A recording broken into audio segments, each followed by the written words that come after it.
Hi everyone, we've got my three friends here. We've got Nate, Narissa, and Matt. And before I start, I'll give you a quick view of my sheet of notes.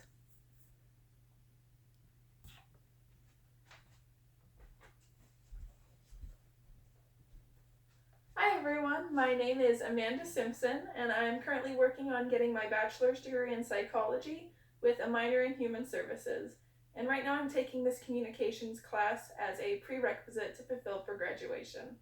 Today I'm going to talk to you guys about some of my strengths and weaknesses as a public speaker and what I can do to help overcome my weaknesses. So I actually do have a couple really good strengths as a public speaker. The first one would be that I have a lot of experience speaking in front of large crowds of people. So I used to work at Skagit Valley College, and while I was there, we would constantly be leading new student orientations, which could involve up to as many as 120 students that would be touring around our campus. And we would also hold events for our students every week. And even at some of these events, we'd have turnouts anywhere from 60 to 150. So I got used to being around people very, very quickly and introducing myself and having this experience to speak in front of such large crowds. As well, when I was in high school, I participated in the NJROTC unit my freshman through my senior year. And by my senior year, I was actually promoted to battalion commander. So, in this position, I would go around every so often. I'd get to meet all of our cadets. And then every so often, we'd all meet up after school where I'd have to address the entire battalion. And in total, this would sum up to more than 200 students that I'd be talking to at the same time. So, I got a lot of good experience really quickly at a very young age. I'd say another one of uh, my experience as a public speaker would be that I tend to be a bit of a perfectionist when it comes to schoolwork and when it tends to uh, speaking in front of large groups of people. So usually I will go through and do as many dry runs as possible of my speeches so I can memorize as many main points as I can without having to refer back to my note page. I'll try to memorize as much of my speech as possible, and then I'll try and figure out exactly where I stumble and fumble on some of my words so I can memorize these words or put them into my notes and really cut back on the amount of time that I have to refer to my paper.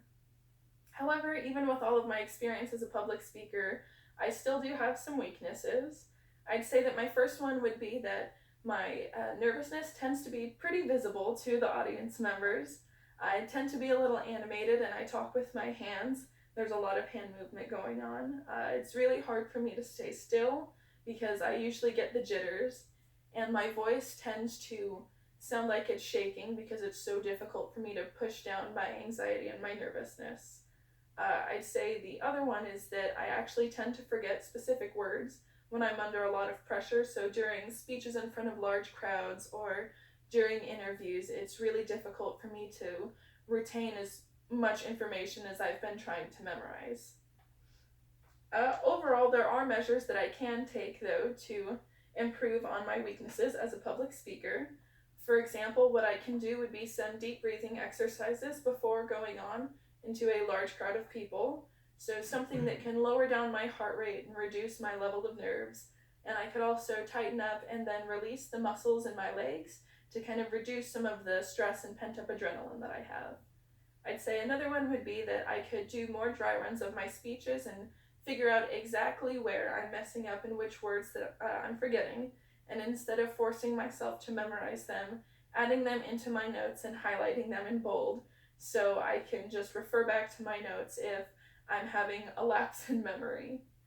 In conclusion, I do have a lot of great experience as a public speaker, but I don't always use my experience to my benefit as I tend to remain fairly nervous throughout the duration of a speech. To improve on my skills, I can use these different techniques to lower my level of nerves and to help retain and maintain all of the information that I've been studying. Thank you.